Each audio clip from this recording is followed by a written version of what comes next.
नारायण हरिनारायण आपल्याला सगळ्यांना माहिती आहे. नारायण नारायण जो करणारे कोण ते नारद मुनी. तर आज वैशाख वद्य प्रतिपदा हा दिवस भक्तोत्तम आणि भगवंताचे सगळ्यात लाडके ऋषी, भगवंताचे सगळ्यात जवळचे ऋषी असणारे नारद मुनी, नारद ऋषींचा आज जन्मोत्सव आहे. कॅलेंडरवर जरी लिहिलेलं असतं नारद जयंती, तरी आपण आता जयंती नाही, कारण मागच्या वेळी आपण हा विचार केला होता की जयंती त्यांचीच करतात त्यांना मृत्यू आहे. पण हे सगळे जे थोर पुरुष होऊन गेले त्यांना मृत्यू नाही, ते आजन्म आहे, कारण त्यांची ती प्रतिभा आपल्याला सतत जिवंत करत असते. म्हणून तर नारद ऋषींच्या जन्मोत्सवाचा दिवस आज सगळीकडे मोठ्या प्रमाणात साजरा होतो.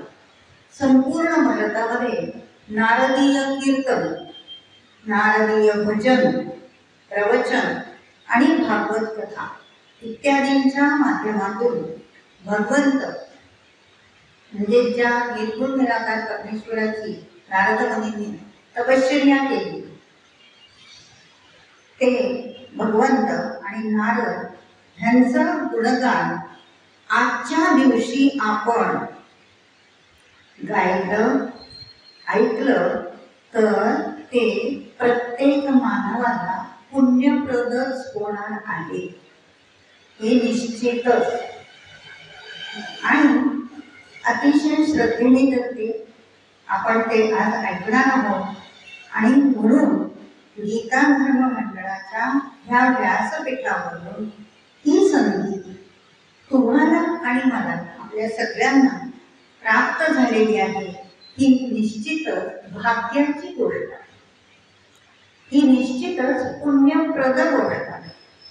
आणि ह्यामध्ये तिळमात्रही शंका घेण्याचं कारण नाही. कारण आता विषयाला आपण सुरुवात करतो की महर्षी नारदांच्या बद्दल मनात शंका किंवा संशय आल्याने राजा उग्रसेनाने भगवान श्रीकृष्णांना खालील प्रश्न विचारला.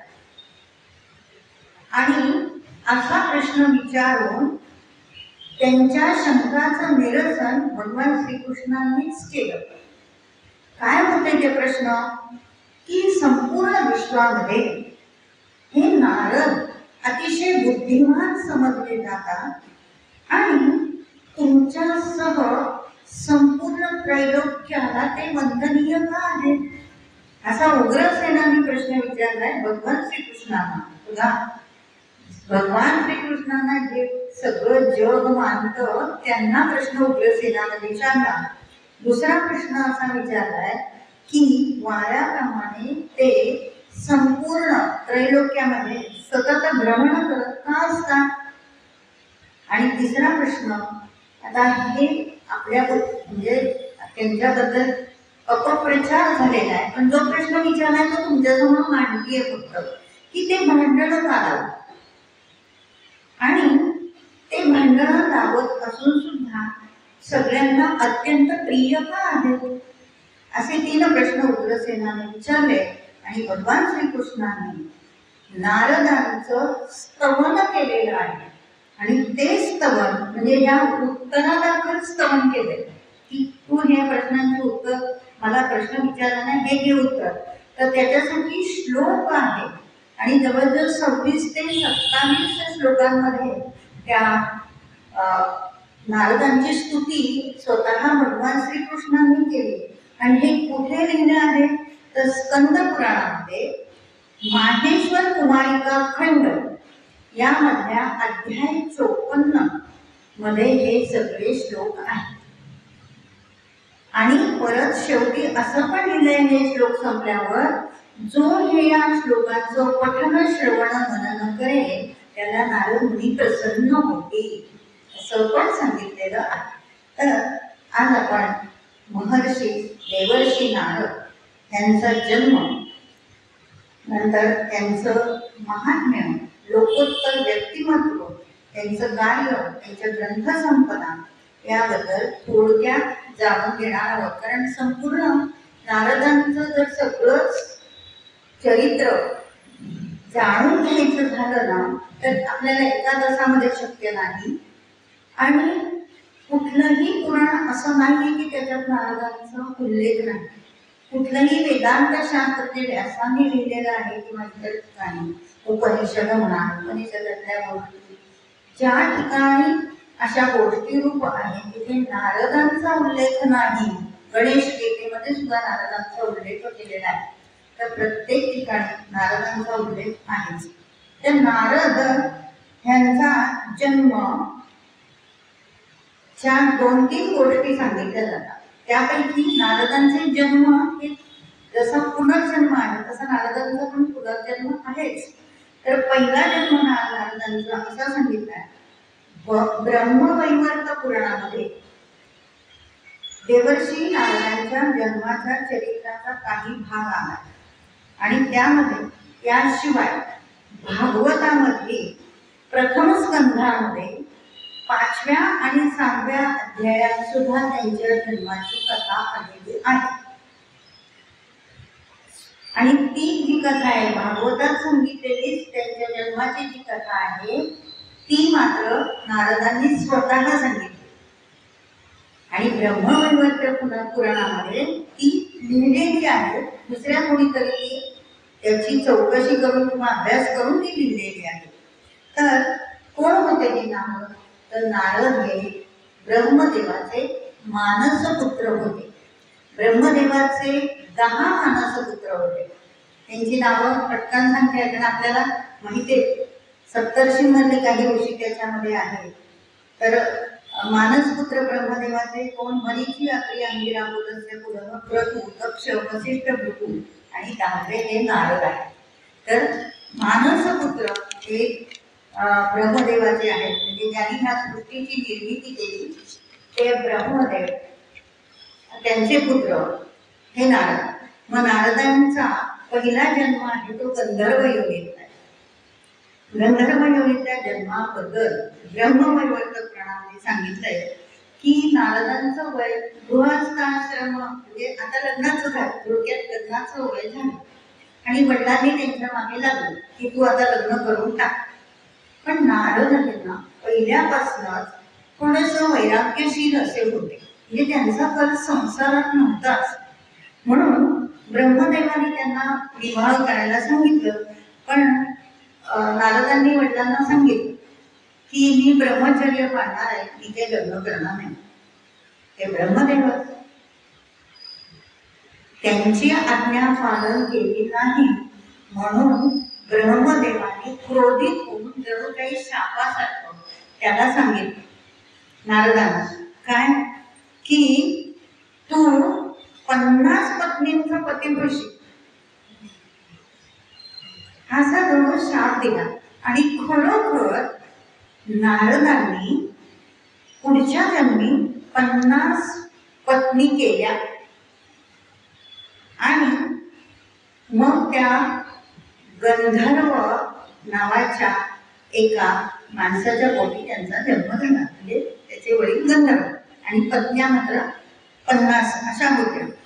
पण त्याला असंही सांगितलं होतं की 50 पत्नींचा तू पती होशील, पण तू गायन आणि वादनामध्ये तरबेज होशील आणि सर्व जग तुला गायन वादनाबद्दल नावाजेल असं सांगितलं. नारदांनी त्या शापवृत्तीचा सुद्धा स्वीकार केलेला आहे. आणि असंही त्यांना सांगितलं की तसं झालं तरी मी हरिभक्तीपासून कधीही ढळणार नाही असे दृढनिश्चयी असे नारद होते. हा त्यांच्या पहिल्या जन्माची गोष्ट. आणि मग ते त्या गायन वादनामध्ये म्हणून गीतेमध्ये उल्लेख आहे बघा. गंधर्वानाय चित्ररथ सिद्धानां कपिलुनी. नारदांचा उल्लेख की गंधर्व हे ऋषींमधले नारद म्हणून पण आहे आणि पुढे देवर्षींमधले नारद असा पण आहे. दुसरा जन्म नारदांचा ते स्वतःच सांगतात की वेदज्ञ ऋषींच्या आश्रमामध्ये नारद मुनी काम करत असत आईच्या बरोबर. त्यांची आई ऋषींच्या आश्रमामध्ये भांडी वगैरे घासण्याचं, तिथे ऋषींची सेवा करण्याचं काम करत होती. आणि नारद त्यावेळेला अगदी छोटेच होते, आईच्या बरोबरीने ते काम करायचे. त्यांना आई भांडे धुवू लागली तर ते पण भांडे धुवू लागायचे. आता हे खूप म्हणजे विचार आणि त्यामधून खूप घेण्यासारखं आहे की पावसाळ्यामध्ये काय व्हायचं की जे ते ऋषी वेगवेगळ्या ठिकाणी अभ्यास करण्यापेक्षा एका ठिकाणी जमायचे. आणि एका ठिकाणी जमून ते सगळे ऋषी वेदांच्या वर चर्चा करायचे, त्याच्यावर महाभारतावर चर्चा करायचे आणि भगवंताचं चरित्र, भगवंताच्या लीला याच्यावर ते चर्चा करत असत. आणि ही चर्चा त्या छोट्या मुलाच्या म्हणजे नारदांच्या कानावर पडायची आणि ते वर्णन जे असायचं लीलेचं, भगवंताच्या लीलेचं, तो अगदी श्रद्धेने ऐकत असत. आणि आश्रमात येणारे ऋषी योगी यांची पडेल ती सेवा तो करत असत, खूप आनंदाने करत. एवढंच नव्हे तर आईने त्यांची खरकटी ताटं घ्यायला घेतली की त्या खरकट्या ताटामध्ये ते उच्चिष्ट म्हणजे ज्याला आपण उष्ट अन्न टाकून दिलेलं ऋषी मुनींनी, दासीचाच पुत्र असं त्यांनी स्वतःच सांगितलंय की ते कमीपणा मानलेला नाही, तर ते उच्चिष्ट ते खात असे. आता आजच्या काळात उच्चिष्ट खाणं म्हणजे किती कमीपणाचं, पण नारद ऋषींनी ते ऋषी मुनींचं अन्न आहे आणि ते ग्रहण करायचं, त्याचा परिणाम माझ्यावर कसा झाला हे सांगितलंय की त्याचा परिणाम उच्चिष्ट अन्नाचा परिणाम की माझं पाप गेलं आणि माझी बुद्धी आणि चित्त शुद्ध झालं, असं नारद स्वतः सांगत आहे. आणि भगवंताचं त्याच्यामुळे चित्त शुद्ध झाल्यामुळे ही भगवंताचं सतत ध्यान करू लागलं, असं नारद मुनी स्वतः सांगतात. आणि मग पुढे 1-2 वर्षात त्यांची आई गेली, नारदांची अगदी ते बालक असताना त्यांची आई गेली. मग नारद मुनी आश्रम सोडून गेले आणि गेले तर अशा निर्भीड आलेल्या जंगलात गेले. त्या झाडाखाली बसून त्यांनी तपश्चर्या केली भगवंताची, ज्या परमात्म्याने हे सगळं जग निर्माण केले त्यांची तपश्चर्या केली. इतकी तपश्चर्या केली की एक दिवस त्यांना स्वप्नवत दृष्टांत झाला. काय झाला की मी तुला हे स्वप्नात दर्शन दिलं आहे आणि असं दर्शन तुला पुन्हा होणार नाही, परंतु तू जेव्हा देहाचा त्याग करशील त्यावेळेला पुन्हा जन्म घेतल्यानंतर पार्षद म्हणून तू जन्माला येशील. आणि कोणाचा पार्षद तर माझा पार्षद म्हणून तू जन्माला येशील आणि तेव्हा तुला मात्र माझे नित्य दर्शन होत राहील. असा एक आकाशवाणी झाली आणि त्या तपश्चर्येचा परिणाम असा झाला की आकाशवाणी म्हणून भगवंतांनी त्याला दृष्टांत दिला. आणि मग हे सगळं ऐकल्यामुळे नारदांना आतून खूप आनंद झाला भगवंतांनी.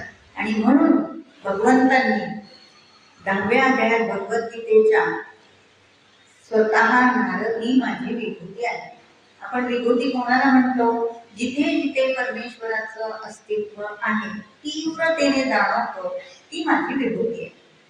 ओके, मग व्यासांना सुद्धा माझी विभूती म्हटलंय, पांडव अर्जुनाला सुद्धा त्यांची विभूती म्हटलंय, कपिल मुनींना विभूती म्हटलंय, गंगेला विभूती म्हटलंय की त्या ठिकाणी गेलं की परमेश्वराचं अस्तित्व जाणवणार म्हणजे जाणवणार.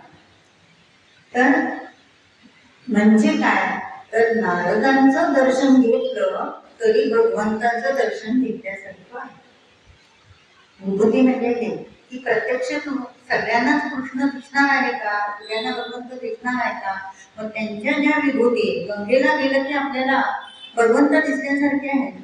ज्या ज्या ठिकाणी आपण जाऊ ज्या ज्या विभूती आहेत त्यांचं दर्शन घेतलं की भगवंताचं दर्शन झालं. आणि म्हणूनच तीर्थक्षेत्रांना सुद्धा महत्व त्यामुळे प्राप्त होतं. आता नारद या शब्दाची व्याख्या काय? तशी वेगवेगळ्या व्याख्या दिलेल्या. ब्रह्मवैवर्त पुराणामध्ये नारदाची व्याख्या अशी दिली आहे की नार म्हणजे ज्ञान, नार म्हणजे ज्ञान आणि त म्हणजे देणार. तर जो ज्याने छोट्या ध्रुवाला आणि भक्त प्रल्हादाला पण आता फक्त त्यांना नंतर जोडतो. पण प्रल्हादाला सुद्धा ज्ञान दिले आहे तो नारद, आणि ज्याच्या पूर्वस्मृती पूर्णपणे जागृत आहे. पूर्वस्मृती म्हणजे पूर्वजन्मीच्या. आपल्याला कुठे आठवते पूर्वस्मृती, ना? तर पूर्वजन्मीच्या सुद्धा स्मृती ज्याच्या जागृत आहेत असा तो नारद.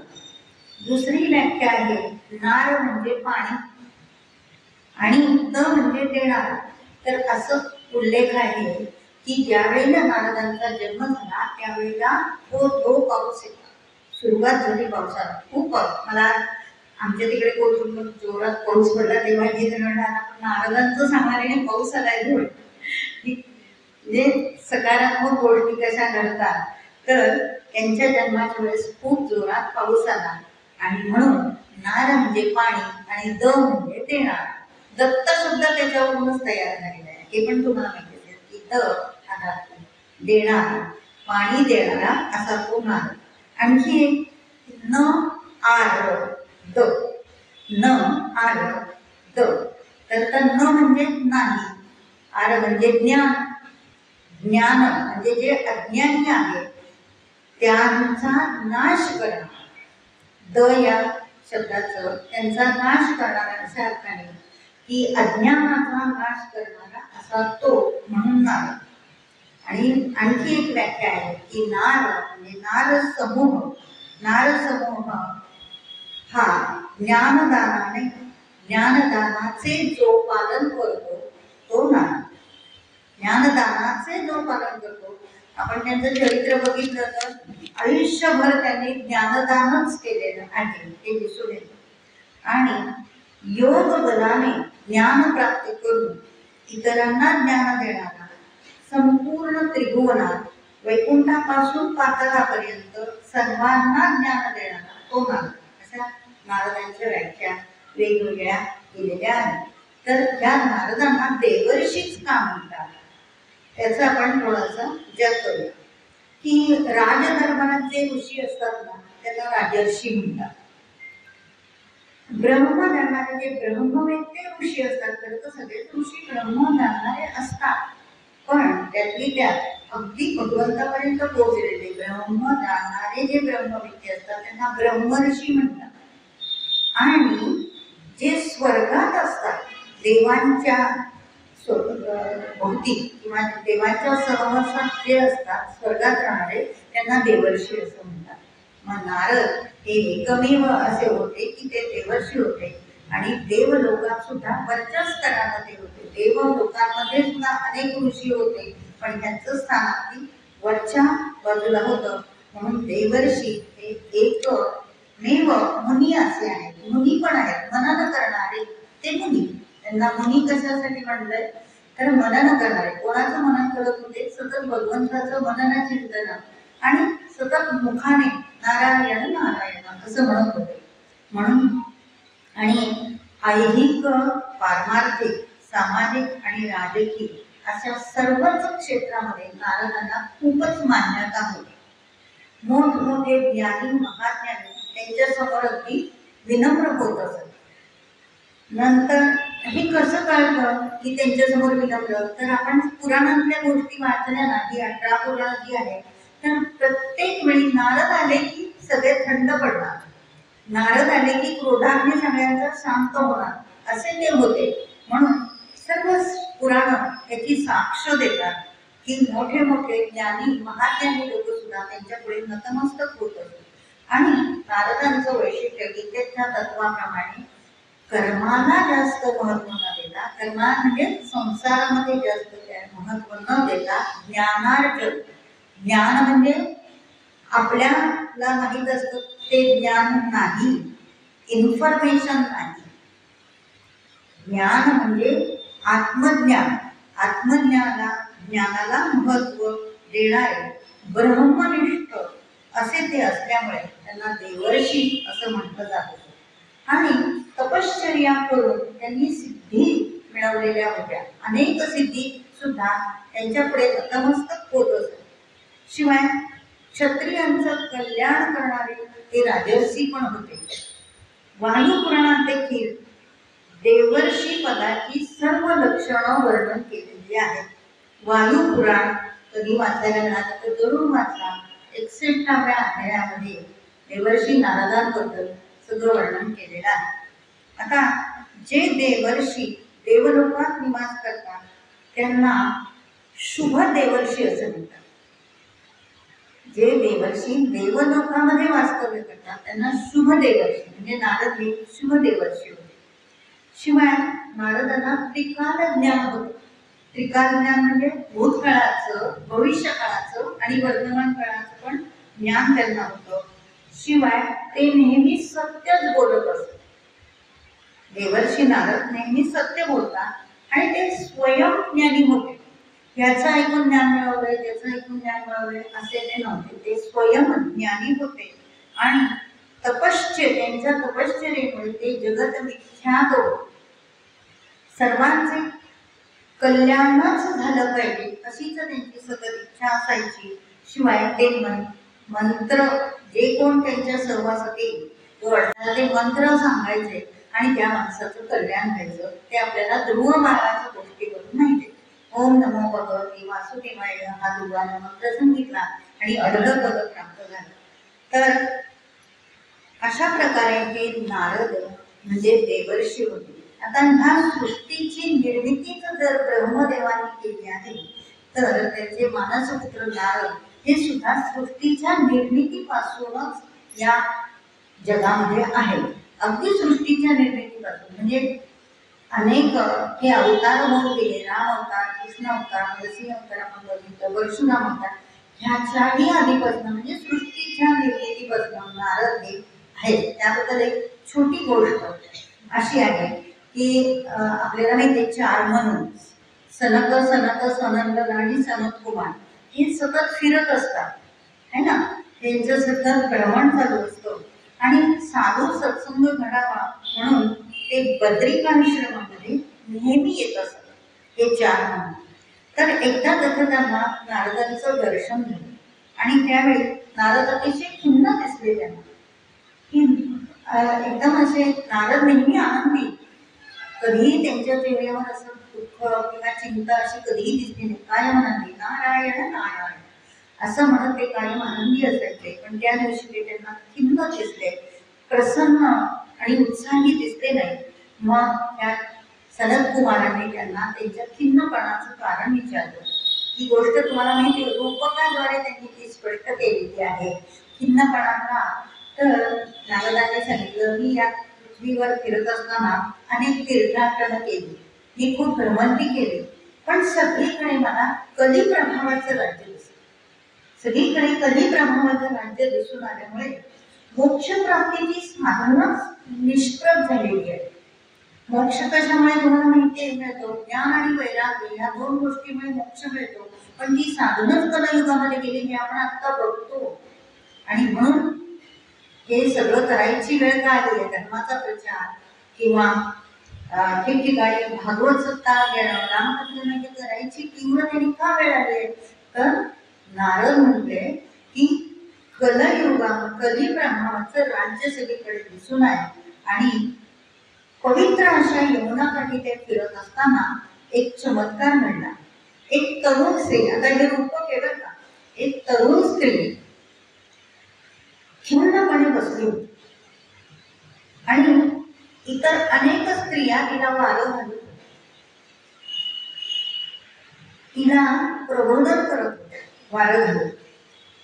मग मी म्हणजे नारद स्वतः सांगतात, मी कुतूहलाने त्या स्त्रीजवळ गेलो आणि माझ्या जाण्याने त्या स्त्रीला थोडा धीर आला. खिन्न पडली होती ती, तिला धीर आला आणि त्यांनी नारदांनी त्या स्त्रीला विचारलं की तू आणि इथे हे 2 जण असे निष्प्रभ पडलेले आहेत ते कोण? तेव्हा ती स्त्री म्हणाली, माझे नाव भक्ती, माझे नाव भक्ती आणि हे जे 2 निष्प्रभ पडलेले आहेत ते ज्ञान आणि वैराग्य आहे. आणि हे वारा घालणारे जे आहेत इतर स्त्रिया त्या नद्या आहेत. तर मी भक्ती प्रथम द्रविड देशात उत्पन्न झाली, नंतर मी कर्नाटकामध्ये वाढले. बघा रूप काय नाही, म्हणजे भक्तीचे बीज प्रथम कुठे आलेलं आहे? द्रविड देशामध्ये, आणि नंतर त्याची वाढ कुठे झाली? कर्नाटकात वाढली. म्हणून आपण बघा, कर्नाटक किंवा साऊथ कडे गेलो तर भक्तीचं वातावरण जास्त आहे. कर्नाटकात वाढले, महाराष्ट्रात ही थोडी मोठी झाली, आणि उत्तरेकडे मात्र मला वृद्धावस्था प्राप्त झाली. तेथे कारण का? उत्तरेकडे पाखंडी आणि नास्तिक लोकांनी सर्व छिन्न भिन्न करून टाकले. छिन्न भिन्न करून टाकले, ज्ञानाला महत्व नाही, आणि सगळेजण मोहवादामध्ये आहेत. त्याच्यामुळे ज्ञानाला तिथे महत्व नाही. आणि मग मी पुढे वृंदावनात आले तर काय आश्चर्य, मला पुन्हा तारुण्य प्राप्त झालं.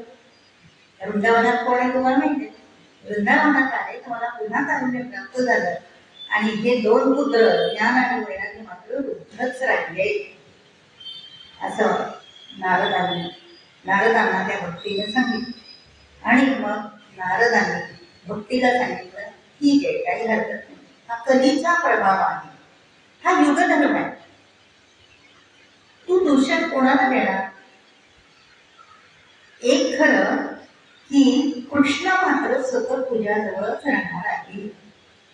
नारदांनी सांगितलं, कृष्ण मात्र तुला सतत तुझ्याजवळ राहणार आहे, आणि तुझी भक्ती तुला समाधान देत राहील. कृष्णाबद्दलची तुझी जी भक्ती आहे ती सतत तुला समाधान देत राहील. तू कधीही त्याचा विसर पडू देऊ नको, तू त्याचं सतत स्मरण करत राहा, आणि त्यानेच तुला उत्पन्न केलं आहे. कलयुगातील जे दोष आहेत त्यांनी मुक्ती मात्र तुझ्यामुळे वैकुंठास गेली आहे. ज्ञान आणि वैराग्य हे कलयुगात उपेक्षा केल्यामुळे त्यांना वृद्धत्व आलं. ज्ञान आणि वैराग्याची उपेक्षा, हल्लीची पिढी आपण बघतो उपेक्षा करतात, हो की नाही? तर त्यामुळे त्यांना वृद्धत्व आलंय, आणि त्यासाठी मी ह्या कलयुगामध्ये काय करणार आहे? तर घरोघरी प्रत्येक पुरुषाच्या ठिकाणी, आता पुरुष म्हणजे माणूस, प्रत्येक माणसाच्या ठिकाणी भक्तीची स्थापना करणार, आणि मोठमोठ्या उत्सवांचं निमित्त करून तुझ्याविषयी, भक्तीविषयी, तुझ्याविषयी प्रेम निर्माण करू. मी जर शकलो नाही तर मी स्वतःला हरिदास म्हणून घेणार नाही, असं नारदांनी सांगितलं. आणि म्हणून नारद स्वतःला हरिदास असं समजतात, आणि त्याने नारदांनी भक्तीच्या आणि भागवत धर्माच्या प्रचारासाठी आपल्याला माहिती आहे नारदीय कीर्तन प्रथा सुरू केलेली आहे. आणि ही म्हणून नारदीय कीर्तन करणाऱ्यांना हरिदास असं म्हटलं जातं. हरिदासी कीर्तन आणि सांप्रदायिक कीर्तन असे कीर्तनाचे दोन प्रकार आहेत. नारदीय कीर्तनामध्ये दोन भाग असतात, पूर्वरंग आणि उत्तरंग. पूर्वरंगामध्ये एखादं तत्वज्ञानाचं विश्लेषण सांगितलं जातं, आणि उत्तररंगामध्ये ते तत्वज्ञानाचं पालन ज्या व्यक्तीने केलेलं आहे, ज्या विभूतीने केलेलं आहे, त्यांचं चरित्र सांगितलं जातं. आणि हे सांगत असताना नारदीय कीर्तनामध्ये मात्र भगवंत भक्तीचा कळस काढला जातो. आणि असं वर्णन आहे, जर कीर्तन खूप रंगात आलं तर प्रत्यक्ष पांडुरंग डोलू लागतो नारदीय कीर्तनामध्ये, असं वर्णन केलेलं आहे. आणि कीर्तनामध्ये भाव समाधी लागते, म्हणजे परमेश्वराचा जो भाव असतो तो प्रत्येक श्रोता त्याच्यापर्यंत पोहोचतो भावाने, इतकी भाव समाधी त्याची लागते. आणि कीर्तन जेव्हा आपण ऐकतो त्यामध्ये सांसारिक दोष नाहीसे होतात. वैकुंठाचा अधिपती हा जो विठोबा किंवा पांडुरंग आणि कृष्ण जे काही सगळे सारखे, तर ते अक्षरशः डोलू लागतात. हे नारदीय कीर्तनाचं वैशिष्ट्य आहे, आणि कीर्तनाच्या माध्यमातून त्यांनी भक्तीचा प्रचार केला. आता नारद महात्म्य काय आहे? नारद महात्म्य खूप मोठं आहे. नारद हे ऋषींमध्ये तिसरे अवतारी पुरुष आहेत. जसे आपण विष्णूचे अवतार बघतो की नाही, विष्णूचे 10 अवतार आहेत, 1, 2, 3 आणि नंतर 7वे 8वे कृष्ण. तसं ऋषींमध्ये सुद्धा हे तिसरे अवतारी पुरुष आहेत.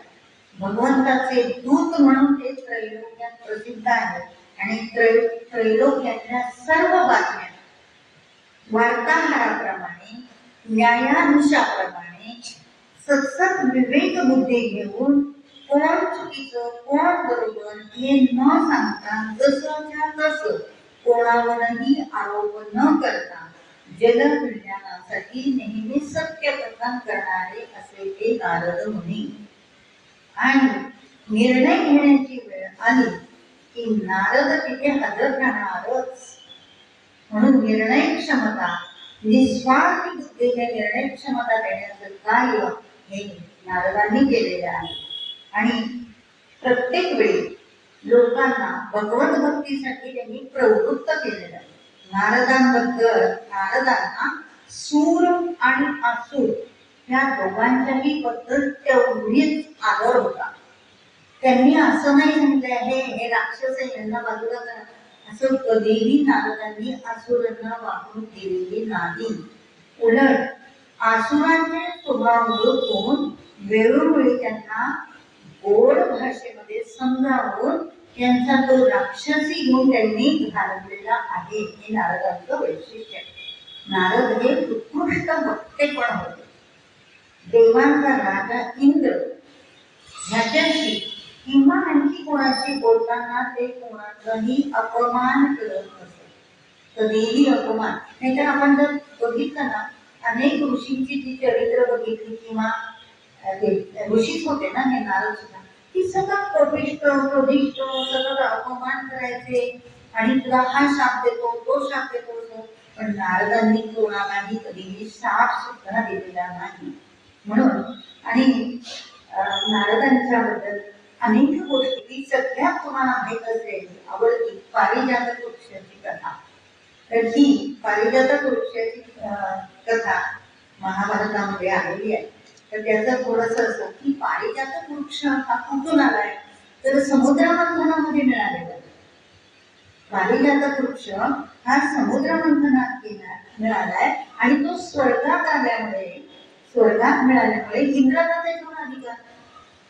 आणि मग माझ्याकडे पारिजातक वृक्ष आहे, कारण पारिजातक हा सगळ्यांना सुगंधित करणारा असा वृक्ष आणि भगवंतांना अतिशय प्रिय, म्हणून त्या इंद्राला त्याचा फार गर्व. शिवाय शंकरांनी सुद्धा मागणी केली की पारिजातक वृक्ष मला द्या, पण तो इंद्राने दिला नाही. मग इंद्र तो पारिजातक वृक्ष जाऊ नये, श्रीकृष्णांनी पण सांगितलं की तो पारिजातक वृक्ष मला हा पृथ्वीवर आणायचा आहे. तर त्यासाठी श्रीकृष्ण आणि इंद्र यांचं युद्ध झालं आणि ह्या पृथ्वीवर तो नेण्याचं ठरलं. त्यावेळी नरकासुरानं काय केलंय बघा, म्हणजे आपल्याला जे 16,000 नारींशी विवाह केला कृष्णाने, त्याची गोष्ट अशी आहे की त्या पारिजातक वृक्षासाठी इंद्राशी कृष्णाचं युद्ध झालं आणि त्यावेळी नरकासुराने स्वर्गामध्ये धुमाकूळ घातला. त्याची संधी साधून श्रीकृष्णाने नरकासुराच्या खजिन्यातील सगळी संपत्ती, शस्त्र, अस्त्र हे बरोबर आणली पृथ्वीवर खाली. आणि म्हणजे नरकासुराने त्या 16,000 स्त्रिया पळवून दिल्या होत्या ना, त्यांची पासून सुटका करायची, तर त्याची सगळी शस्त्रास्त्र खाली पृथ्वीवर आणली आणि 108 स्त्रियांची मुक्ती श्रीकृष्णाने केली. ती नारदांच्या मदतीने केलेली आहे. आणि इंद्राचा अहंकार हा नारदांमुळे घालवण्यास श्रीकृष्ण माध्यम झाले, पण खरं तर नारदांच्यामुळे तो इंद्राचा अहंकार गेलेला आहे. की पारिजातक आणि इंद्राचा अहंकार अनेक ठिकाणी हाणून पाडलेला आहे. अहंकार नाश करणं हे काम श्रीकृष्ण आणि नारद यांनी वेळोवेळी खूप ठिकाणी केलेलं आहे.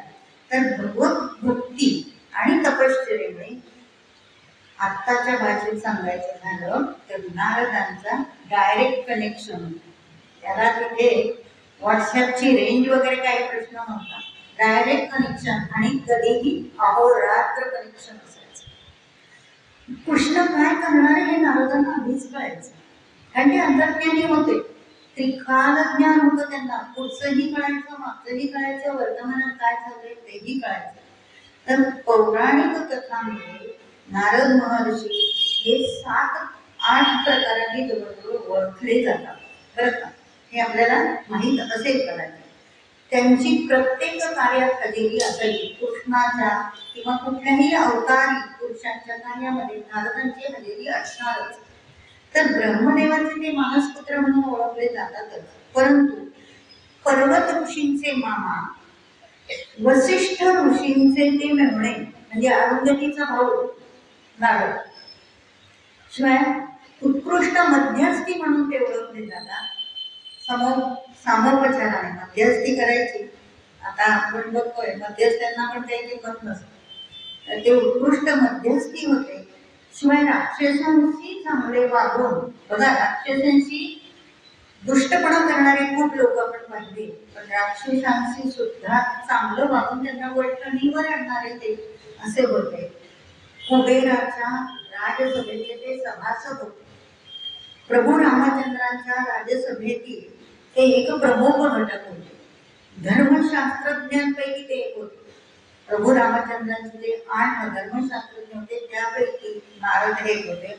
आणि जन्मेजयाने जो सर्पयज्ञ केला त्या सर्पयज्ञातील ते एक सदस्य होते. असे वेगवेगळे त्यांच्या प्रमुख भूमिका होत्या. आणि रामायण आणि महाभारत लिहिण्यास व्यासांना प्रेरणा देणारे नारद मुनीच होते. हे महत्वाचं. त्याची गोष्ट आहे की कसं काय महाभारत व्यास लिहायला लागले किंवा त्यांना लिहिण्याची प्रवृत्ती कशी झाली. तर व्यासोच्छिष्ट सर्व जगात सर्व असं आपण म्हणतो. तर एकदा व्यास म्हणून सरस्वती नदीच्या काठावर तीरावर असे बसले होते आणि खिन्न अंतःकरणाने बसले होते. त्यांच्या चेहऱ्यावर समाधान वाटत नव्हतं, असमाधानी वृत्तीने ते बसले होते. नारद महर्षी सगळीकडे फिरतो, कसं सूर्य जसा सगळीकडे फिरतो. आज सकाळी आपल्या इथे उगवला असेल तर रात्री परदेशातून उगवतो, तसे नारद मुनी सगळीकडे फिरत होते. आणि ते फिरत असताना ते पण आले सरस्वतीच्या नदीच्या काठावर. तिथे त्या दोघांची भेट झाली.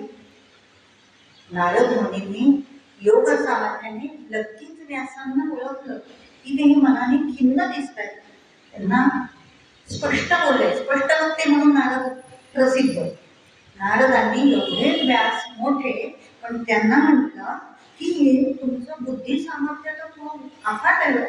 तुम्ही अनेक वाङ्मय तयार केले, शिवाय सर्व जनतेला लोकहितासाठी तुम्ही 4 जे धर्म आहे, धर्म अर्थ काम मोक्ष, हे जे पुरुषार्थ 4 आहे त्याच्यासाठी सुद्धा तुम्ही सगळं साहित्य लिहिलंय. पण तुम्ही हे जे साहित्य करून सुद्धा तुमच्या बुद्धीला समाधान नाहीये. तुम्ही असे असमाधानी का दिसता? त्यासाठी तुम्ही श्रद्धायुक्त भक्तीने परमात्म्याचं गुणवर्णन मात्र आनंद केलं नाहीये. ज्याच्यामुळे तुम्हाला ही सगळी स्फूर्ती मिळाली त्या परमात्म्याचं तुम्ही गुणवर्णनच नाही केलं, त्याची स्तुती नाही केली. श्रद्धा ठेवून जिथे आत्मा आहे अशा आत्म्याचं वर्णन आणि त्याच्या बाजूला भगवंताच्या लीला असं वर्णन तुम्ही करा, बघा तुम्हाला समाधान लागतंय का. आणि हे म्हणणं नारदांचं व्यासांना पटलं. आणि मग नारदांना तो कृष्ण भक्ती प्रधान असा भागवत लिहायची स्फूर्ती झाली. अशी भागवताची निर्मिती झाली. आणि म्हणून जिथे व्यासांनाच भागवत लिहिल्यामुळे समाधान आणि आनंद मिळतो, तर आपल्याला ऐकल्यामुळे चांगलं मिळणार नाही. आपल्याला सुद्धा भागवत कथा ऐकल्यानंतर नक्कीच समाधान आणि आनंद मिळतो. अशी ही भागवताची आणि रामायणाची निर्मिती सुद्धा तशीच झालेली. मग भगवंताचे 3रे ऋषी म्हणून हा अवतार मानला जातो, याचा उल्लेख भागवतातल्या 1ल्या स्कंधात केलेला आहे. 1ला स्कंद अध्याय 3. म्हणजे नुसतं असं वाक्य आहेत असं नाही, तर त्याला पुरावा आहे. भागवतामधल्या 1ला स्कंद अध्याय 3 मध्ये त्याचं वर्णन आलंय. आणि नारद हे कर्मबंधनापासून मुक्त कसे करतात सगळ्यांना, असं त्यामध्ये सांगितलेलं त्या तिसऱ्या अध्यायामध्ये की नारदांचं जे कार्य आहे ते प्रत्येकाला कर्मबंधनातून मुक्त करणार कसं आहे त्याचा बोध आपल्याला त्या अध्यायातून मिळतो. आता 2-3 गोष्टी नारदांच्या महात्म्याबद्दल काय तर एकदा भीष्म शरपंजरी पडले होते, म्हणजे नारदांना कळलं अंतर्ज्ञानी होते की भीष्मांचा आता शेवट जवळ आलेला आहे.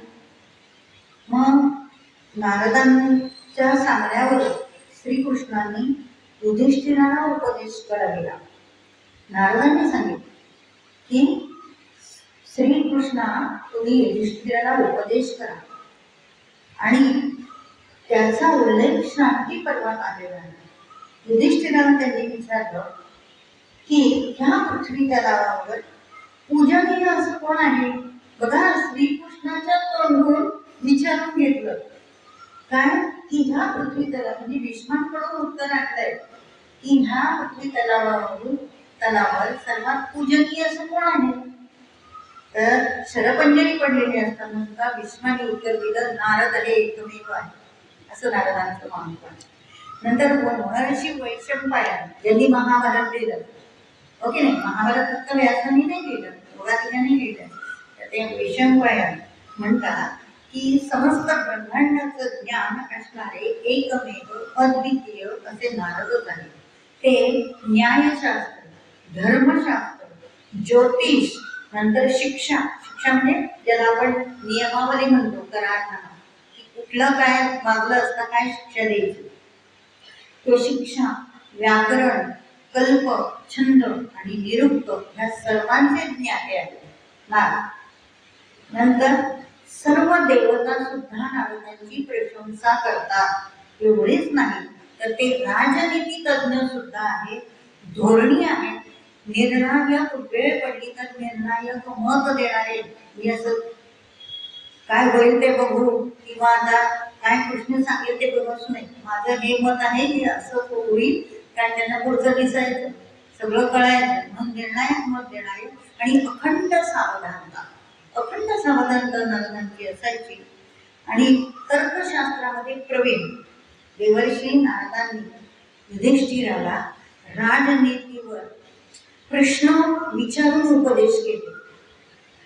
युधिष्ठिराला महाभारतातच त्यांनी सगळं युधिष्ठिराला राजनीतीवर प्रश्न विचारून प्रश्नार्थक उपदेश केला आहे. त्यातले 2-3 पॉइंट सांगते की त्यांनी पहिले धर्म आचरणावर युधिष्ठिराला प्रश्न विचारला.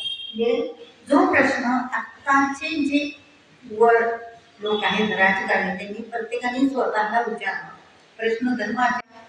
पहिला प्रश्न विचारला युधिष्ठिराला नारदांनी की तुझ्या चित्ताची एकाग्रता विचलित होत नाहीये ना. म्हणजे जो राजा युधिष्ठिर अधिकारी जो असतो त्याच्या चित्ताची एकाग्रता ही असलीच पाहिजे, विचलित होत नाहीये ना. शिवाय संपत्तीचा तू अनावर लोभ करतोस का. उपदेश पण आहे, प्रश्नार्थी उपदेश आहे. शिवाय तू जे धन मिळवतोय त्याचं सार्थक कशाने होत आहे. तुझे वेदाध्ययन तू करतोय ते सफल झालं आहे का. हा प्रश्न विचारला. कर्मकांडाबद्दल प्रश्न विचारताना युधिष्ठिराला नारद म्हणतात की कर्मकांड करणारा तुझा पुरोहित हा बुद्धिमान आणि सरळ स्वभावाचा आहे का. नाहीतर आपण बघतो कर्मकांडाने करणारे अनेक पुरोहित 50 रुपये लागत असतील तर 5,000 रुपये सांगतात, ओके नाही. तर तो आहे का, तो दोघी तर नाही ना. ग्रहांच्या गतीचं भविष्य त्याला ज्ञात आहे का. अहो हल्लीचे तर पुरोहित मोबाईलवर बघतात तिथी काय आहे, संवत्सर कुठलं आहे वगैरे, बघितलंय तुम्ही हे प्रत्यक्ष. तर हे सगळं त्या पुरोहितांना आलंच पाहिजे असं नारद म्हणतात. नंतर अमात्य मंडळाबद्दल युधिष्ठिरामध्ये विचारतात की वैभव प्राप्त झाल्याने तुझं अमात्य मंडळ व्यसनाधीन झालं तर नाहीये ना. हे कितीही वैभव प्राप्त झालं तरी व्यसनाधीन होता कामा नये. नंतर अमात्य मंडळाने दिलेले सल्ले योग्य असतात का.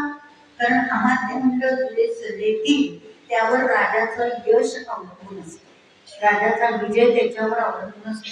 म्हणून आणि ते जे सल्ले देतात ते त्यामध्ये गुप्तता राखली जाते का, असा अमात्य मंडळाला प्रश्न विचारून युधिष्ठिराला विचारला.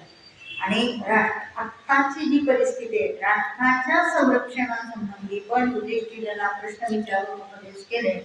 आजच्या परिस्थितीमध्ये ते अति तंतोतंत लागू पडतात.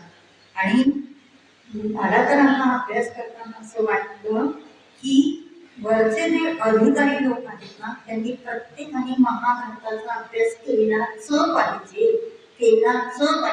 आधी महाभारताचा अभ्यास करा मगच पदावर जा असं वाटलं. कारण कसं ज्ञान दिलंय त्याच्यामध्ये. काय ज्ञान दिलंय तर सेनापती हा धारिष्ट्यवान, शूर, बुद्धिमान, अखंड सावधान, धैर्यशील, पवित्र आणि कठीण प्रसंगांना तोंड देणाराच असला पाहिजे असं महाभारतात प्रश्न विचारलाय. म्हणजे महाभारतात देऊन ठेवले तो तसाच असला पाहिजे.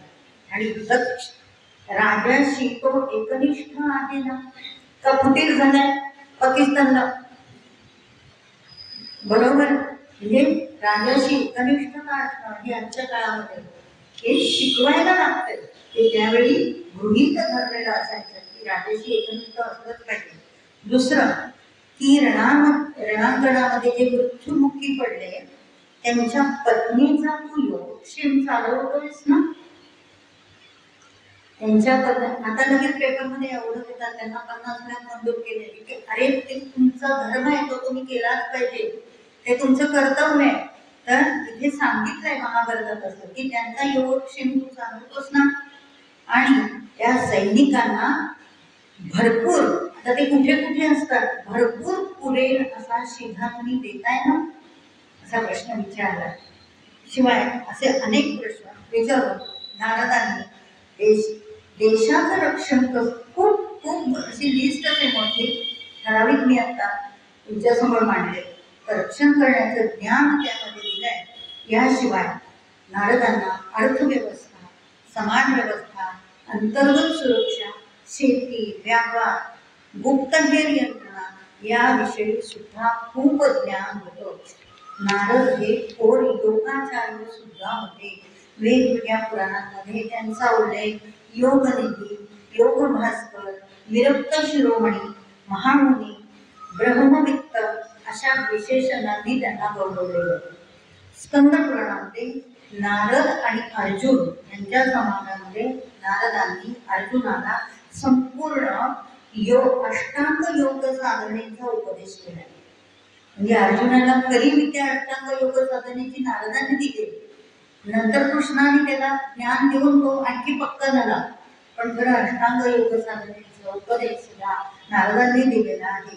आणि नारद हे संगीत शास्त्रज्ञ पण होते. द्वारकेमध्ये 4 वर्ष राहून त्यांनी संगीत शास्त्राचा सखोल अभ्यास केला आणि नारदीय कीर्तनामध्ये त्यांनी त्याचा उपयोग केला. नारद महर्षींना विश्वकल्याणासाठी थोडंसं राहिले बरं का, कोणी हलू नका, खूप छान आहे. तर नारद मुनींना विश्वकल्याणाची खूप तळमळ होती आणि राक्षस आणि देव हा भेद त्यांनी कधीच केला नाही. विश्वकल्याणाचं कार्य करतात यावर यासाठी त्यांच्या पुढे कितीही विपरीत परिस्थिती आली तरी त्यांनी त्याचा स्वीकार केला आणि विश्वकल्याण कसं करता येईल हे बघितलं.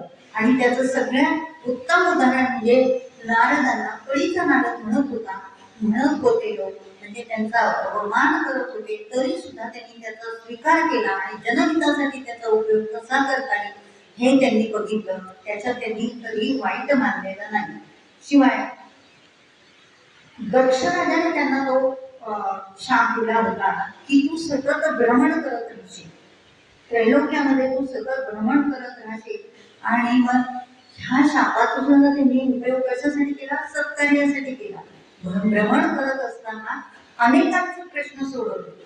इव्हन तुम्हाला माहिती आहे रुक्मिणी, सत्यभामा, नंतर राधा या सगळ्यांना त्यांनी, गोपींना सगळ्यांना त्यांनी मदत केली. तर भक्तीचा, आणि नुसतं तेवढंच केलं नाही तर त्याबरोबर भक्तीचा प्रचार केला. भागवत धर्मात भक्तीचं, कीर्तनाचं बीज जर म्हणजे जे ज्याला म्हणतो आपण की खूप खंबीर असं बीज हे त्यांनी रोवलेलं आहे आणि रुजवलंय. नुसतं रोवलं नाही तर ते रुजवलं आणि निष्काम, नीतितज्ञ, सर्व गुण संपन्न, अहंकार रहित, क्रोध रहित हे नारद परोपकारी असून त्यांची अंगकांती, हे चित्र, त्यांची अंगकांती अतिशय तेजस्वी होती. डोक्यावर विपुल असं जटांचं मंडळ एका बाजूला कललेलं होतं, मस्तकाच्या डाव्या बाजूकडे वळलेलं होतं. सात्विकतेचं प्रतीक म्हणून पांढरे शुभ्र कपडे सतत त्यांच्या अंगावर असायचे आणि कृष्णाजीनं एका बाजूला कृष्णादेवी आणि गळ्यामध्ये सुवर्ण यज्ञोपवीत त्यांच्या असायचं. आता ब्रह्मदेवाने स्वतःच्या मुलांनी दिलेली सतत वीणा असायची आणि हे सगळं असून सुद्धा ते चिरंजीव आहेत. अशा समर्पित जीवनाचा आदर्श असलेल्या या नारद मुनींना आपण शतशः प्रणाम करूया आणि आपण इतके भाग्यवान आहोत की आपल्या जवळच नारद मंदिर आहे, नारदांचं मंदिर आहे आणि त्यांचं आपण आज जरी दर्शन नाही घेतलं तरी आपण कधीही पण त्यांचं दर्शन घेतलं तरी आपल्याला प्रत्यक्ष भगवंत भेटण्याचा आनंद मिळणार आहे. तर अर्जुनाला आता शस्त्रास्त्रांच्या बाबतीत नारदांनी काय केलं ते सांगितलं. तर जगाचा विनाश करणारे शस्त्रास्त्र त्यावेळेला महाभारत युद्धामध्ये अर्जुन वापरत होता आणि मग त्याचा वापर टाळण्यासाठी नारदांनी खूप प्रयत्न केले. अर्जुनाला दिव्य अस्त्रांचा प्रयोग करण्यामध्ये त्यांनी प्रतिबंध केला. शिवाय विनाशकारी शस्त्र हे सुरक्षित ठेवले तर त्याचं महत्व वाढतं असं नारद म्हणाले. म्हणून ते विनाशकारी शस्त्रांचा वापर त्यांनी कधी करू दिला नाही. शिवाय प्रस्वाप हे दिव्य अस्त्र होतं आणि ते दिव्य अस्त्र सोडणार होते, पण ते थांबवण्यासाठी भीष्म आणि नारदांनी प्रयत्न केले. भीष्म सोडणार होते पण नारदांनी त्याच्यासाठी प्रयत्न केले आणि अश्वत्थाम्याने ब्रह्मास्त्र सोडलं. तर ते ब्रह्मास्त्र आता सोडून तिथे पडणार तेवढ्यात नारद तिथे हजर झाले आणि त्यांनी ते थोपवलं. इतकी नारदांची कामगिरी खूप मोठी आहे. आणि शंभासूर आणि कृष्णाचा मुलगा प्रद्युम्न यांचं खूप मोठं युद्ध होणार होतं. त्यावेळी शंभरासुराने पार्वतीला प्रसन्न करून घेऊन मुद्गर नावाच्या शस्त्राचा वापर केला. पण नारदांनी प्रद्युम्नाला आयडिया दिली की तू काय कर, तूच पार्वतीला प्रसन्न करून घे. आणि मग तसं केलं प्रद्युम्नाने, त्याचं केलं कृष्णाचा मुलगा त्याने केलं. खरं तर प्रद्युम्नाचा त्यावेळेला विनाश होणार होता. तसं केलं. नारदांनी ही युक्ती त्याला सांगितली आणि ते जे शस्त्र होतं ते निष्प्रभ केलं. मुद्गर नावाचं शस्त्र निष्प्रभ केलं आणि ते केवळ पार्वतीची प्रार्थना केली. म्हणजे डायरेक्ट पार्वतीला ज्यांनी प्रसन्न करून घेतलं त्याला प्रद्युम्नाने प्रसन्न करून घेतलं आणि ते शस्त्र निष्प्रभ केलं. आता आपण जी सुरुवात केली होती ते की उग्रसेनाने विचारलं की तुला नारद एवढे वंदनीय का आहे? त्या 26 श्लोकाला थोडासा सांग, मी पटकन सांगते आणि आपण थांबूया. की का मला ते प्रिय आहे, वंदनीय आहे? तर ते दुसऱ्याच्या अपराधांना क्षमा करणारे साधू वृत्तीचे आहेत म्हणून मला प्रिय आहेत. राक्षसांचा विनाशका ते जाणतात पण त्यासाठी ते राक्षसांमध्ये भांडण लावतात पण ते स्वतः पापाने लिप्त होत नाही म्हणून ते मला प्रिय. ते सतत फिरत असून सुद्धा त्यांचं जे ध्येय आहे भक्ती मार्गाचं ध्येय, भक्तीचा प्रचार, भागवत धर्माचा प्रचार, त्याच्यापासून ते कधी ढळत नाही आणि त्या भ्रमण दोषाने ते युक्त होत नाही. किंवा ब्रह्मदेव सृष्टी निर्मात्यापासून जन्म झाला असला तरी कोणताही अहंकार बाळगत नाही. नाही तर मी काय, मी आमच्याचा मुलगा आहे की लगेच झाला अहंकार आणि ते कधीही आहे ना, तमोगुण जास्त. तर दासीपुत्र म्हणून त्यांनी कधी न्यूनता बाळगलेली नाही. आसक्ती, क्रोध, चंचलता, भय यांचा अभाव असूनही ते कायम शांत राहिले. कुठल्याही कार्यात शांत राहून सुद्धा त्यांनी विलंब कधी केला नाही. तात्काळ त्याने हजर व्हायचे. कामवश किंवा लोभाने ते कधीही खोटे बोलले नाही. म्हणून मला ते आवडतात. अध्यात्म मार्गातले तत्व ते जाणतात. ते जितेंद्रिय असून ते बलसंपन्न आहेत, सहनशील आहेत, अत्यंत सरळ मार्गी आहेत. म्हणून मला ते आवडतं. भगवंतांना सरळ मार्गी लोक आवडतात. त्यांच्या जवळ तेज आहे, यश आहे, बुद्धी आहे, नम्रता आहे आणि सुखकारक आहे. त्यांच्याकडे पाहिल्यावर आनंदच होतो, सुखच वाटतं.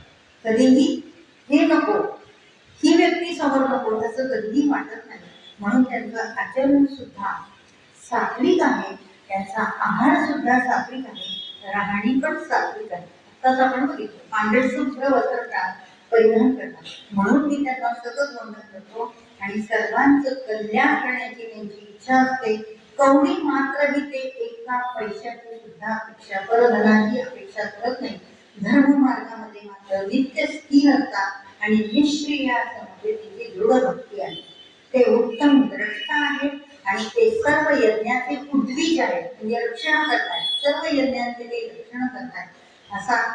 आणि सगळ्यात महत्वाचं म्हणजे त्यांचा एकही श्वास भगवंताच्या नामाशिवाय रकात नाहीत. म्हणून ते मला अतिशय वंदनीय आहे, प्रिय आहे. अशा महाराजांना आपण शतशः प्रणाम करूया, त्यांना नमस्कार करूया. आणि आज त्यांची जयंती उत्सव ह्या वाङ्मयीन पुष्पांनी सादर केली असं समजूया. धन्यवाद.